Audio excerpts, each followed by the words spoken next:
Okay. Hello, everyone. This is my podcast for my Film Gurl blog website. My name is Clara Thompson, and I am a junior studying English with a minor in media. And this is Ellie, huff. Hi, I'm Ellie. I'm a philosophy major. I don't know a lot about film, but I kind of see how media is really important as to how it changes our culture and how we think and act, and so it's really important to talk about. I think so too. Yeah. So anyways, I asked you to be on this because we actually work on a publication together called Big Church. Yes. And we've talked a couple times just about different things going on in culture, and one of them I think is I think that film is the pinnacle of culture. Yeah, and now for sure. So what better thing to talk about than film and ladies? So yeah.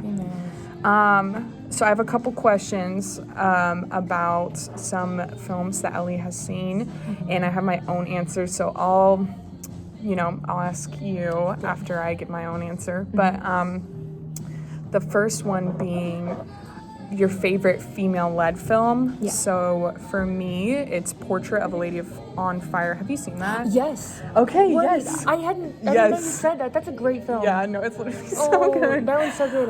History and everything. Okay, Yeah, go I know. ahead. Okay, yeah. So I love that one. realize. I literally watched it, I think, this past semester, by myself, and my friends all came in my house, after, at the very end, You're when "We're there was starting over." yeah, no, well, it was just awkward because you walked in and it was one of the lesbian sex scenes. Oh, I hear that. And I was like, hey guys, and I didn't know what I was going to get into whenever I watched it, but it's also in French, so there's subtitles and stuff, which I have never really sat down and watched a movie with a foreign film. I guess I've watched foreign films, but never. Yes, yeah. So, anyways. That was really good because there's not a single, if we're looking at it through the feminist lens, there's not a single guy in it, which is fine, but that's cool. Yeah. And I also think that it's really a beautiful film, and it's really sad, and I like how they don't end up together in the end, because I feel that's more accurate of real life. Yes, I agree with that. And I also like that very easily. I feel that movie could have been a super erotic, male fantasy type of movie of these two ladies in the whatever age it is, wearing their dresses, and they fall in love and stuff. But and there is nudity in it, but it's not sexual. It's just more matter of fact. It's not idealizing their bodies or objectifying. Yes. Yeah. It's just very much that's it's just nudity, as sexless as possible, which is weird because that's a sex scene. But I hear that. anyways, I hear that. Yes. Because you can make something emotional, and I think that's more what people think that women are drawn to or whatever. And so there's more of this personal relationship aspect and an intimacy, but it doesn't have to be objectification. Yes, definitely. Yeah. I love that movie so much. Yeah. I definitely cried at the end. I'll have to watch it again. Now It's a long so time good. ago. It's on Hulu right now. Okay, so okay. Yeah, and I love foreign films. Yeah. I'd say my favorite female-led film is Little Women, which is females-led, but The most recent one. yes, yeah, absolutely. And I think it's beautiful because they portray so many different types of women and what they all differently struggle with or whatever. And so you see Joe, who's I want to be single, I want to be independent, but I also still want intimacy, and I still want relationships with people. Yes. And then you got I don't know, I'm gonna forget all their names. Amy's one of them. Amy, the youngest Yeah. one, and she's dealing with being young and feeling she has to uphold this standard of what she has to marry into and all these different things, and just different portrayals of what women look like, but not in a poor light. They all have their own struggles, but they all are working through them, and they're there's a big family aspect or whatever. Yeah. And you see women as all being independent in their types of living situations. So it's Yes. beautiful. Yeah, no, something as you're talking that I was thinking about, and that one compared to the older one, is I remember when I was younger watching Amy and being ew, she's the one who was always crying and stuff, and I was ew, she's an emotional, crazy girl. I don't want to be like that. But I feel in this newer one, and maybe it's because I've grown, but it also could just be Greta Gerwig, but it's not women can be emotional and like that's okay, you know. And I feel like Amy was portrayed in a way better light of like this isn't bad, because in the first one it seemed like it was super bad and she was just like a hindrance, but in this one like her emotions aren't looked at as a nuisance. Like of course when you're little, but it's like any kid. But yeah, I like that. Yeah. So that portrayal of emotional women, that's gotta be. Yeah, you gotta do some. It shouldn't be broken down, but it should be like looked on in a good light. Yes, because it's not a bad thing. It's not a bad thing. Yeah, it's a good thing. Yeah. Cool. Anyway, favorite female directed film? Mine is American Psycho. Do you know much about it? Do you know who's in it? I don't think so. Okay, so it's Christian Bale, and it's about this guy in like, I don't know what the time period is. It's like on who does all the stock stuff in New York? What's that called?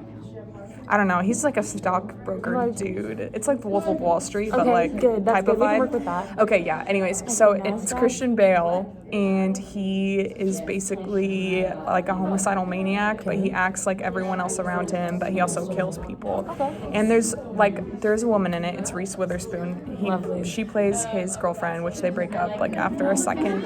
But I just like that one because I follow a bunch of like Instagram film accounts, and one of them posted something about American Psycho and said that they asked a woman to, because it's an extremely gory like film, and they asked a woman to direct it because they thought she could give a different perspective, because there's not a bunch of movies out there with like a woman directing it and when it's super gory. So, and I liked it because like I had no idea that a woman directed it. I just loved the movie, and I think that it was really good. So. That's interesting. I'll have to watch that one. Yeah, you should. For sure. I said Lady Bird, Greta Gerwig again.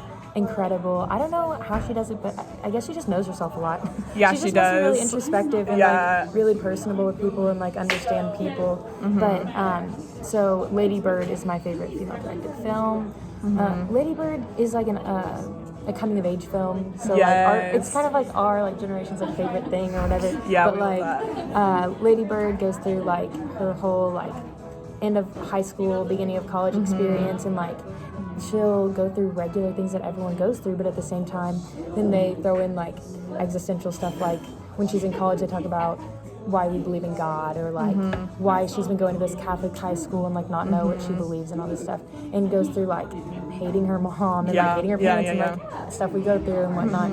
So it's really interesting. I think that she put like the getting into her like sex life and I was about to bring that up. I was like because like that's our generation, and that's like what happens. Like I feel like that's a lot of movies like idolize that a lot, and we have all these high expectations, but Lady Bird, it's just what it is. Yeah. They just show it for what it is. Yes, yeah. So I think that there's like a good perspective on that, and just like making it more realistic, I feel like. And I think that's what we need to be doing in film, is like making things more realistic and stop like fantasizing and idealizing like our lives and having all these like high expectations and getting there and being like, what do you mean? Yes. Oh my gosh. That's Which exactly one could argue that that's what film is for, is it's like art, but I connect more with films that are more realistic because I can relate to that. I think that has a lot to do with like how we like understand art. Like we all have different like. Some people want to watch Hallmark. Some people want to watch horror. Some people want. So it's whatever like art form you are interested in, and what is like aesthetically pleasing for your soul. Yes. So we're all looking for different films that we like. So I like the honest and like truthful type of one. Yeah. So like I look at something and I'm like, wow, that really told me something that I didn't even know I knew. Yes. Or like that touched my soul, but I can't like put it in words kind of thing. And that's what I want a film to do to me. Like I want to sit there and like contemplate. Yeah. Like 2001: A Space Odyssey. I haven't seen it. It's incredible. Okay. It's like 2.5 hours and it's like 40 minutes of dialogue. Okay. So like you just sit there and you're just like watching, and it's all these like artistic like pieces about space. Yeah. And you're just like, wow, I'm just gonna sit here and like let this please my soul. Yeah. Like anyways. Dang. So it's all about art. Have you seen I'm Thinking of Ending Things on Netflix? It like talks. It's on my watch list. You need to watch it because it's literally it's like scenes that are like 45 minutes long, like of them just like talking with no action, like them just sitting in the car talking about like weird like Freud and things like that. Yeah, like that movie just That's like you would love that. Ooh, I'm gonna have to watch it. Okay, good. Next question, most sexist portrayal of woman in film.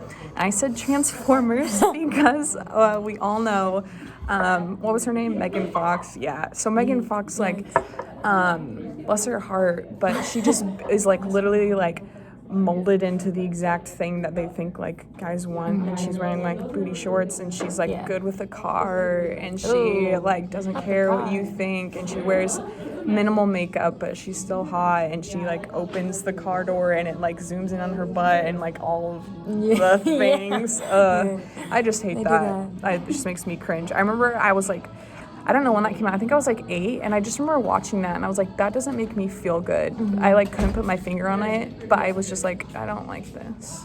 So yeah, that's very interesting. Mine. Yeah. I said Legally Blonde. I think that the beginning, like obviously to the end, it like changes or whatever because she becomes independent and whatnot. Yeah. But like at the beginning, they show like Elle as this like ditzy blonde girl who is just trying to get married to like have money and like have security, but like be beautiful and like be like a trophy wife or whatever. So like any film that has a little trophy wife aspect in it. And also looking down on that, like girls can be ditzy and it's not negative. Yeah. You know, like I don't know, because they're like, this is the wrong thing. No, it's that's like, very true. Some girls are like that. I've never thought of that. Yeah. But that's a very good point. Yeah. And what else in that movie?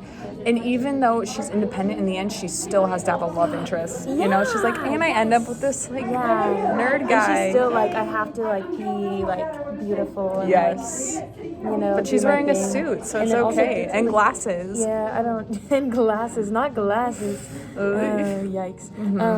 Yeah, so I think that that's like a sexist portrayal. But. Yeah, agreed.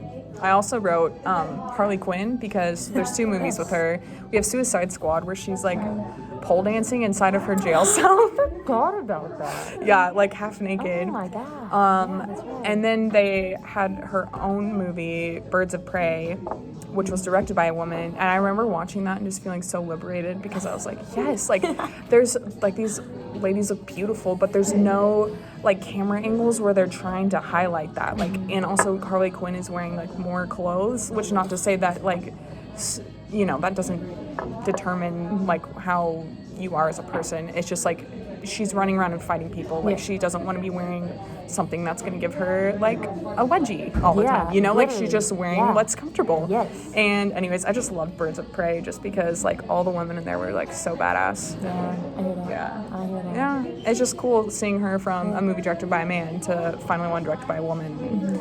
Oh, so good. Yes. Okay, worst attempt at portraying a woman in film. I said The Blind Side because that's white saviorism, because they're like, thank God Sandra Bullock swooped in, and because without her, this poor guy would not be where he is, and it makes it all about her instead of him and the struggles that he's gone through, and it's all about, oh, thank goodness she stepped down and helped him, and at the end I'm like, Yeah. So. I hadn't thought about that until they like started putting out articles on it, because at first I was like, this is kind of a beautiful story. Like, wow. No, like, I remember thinking that really, too. Like, went and like helped him, and like he helped her, and it was kind of like a give and take kind of thing. But once you look at it, kind of it mirrors the help, and we can't have that. No, we can't have that.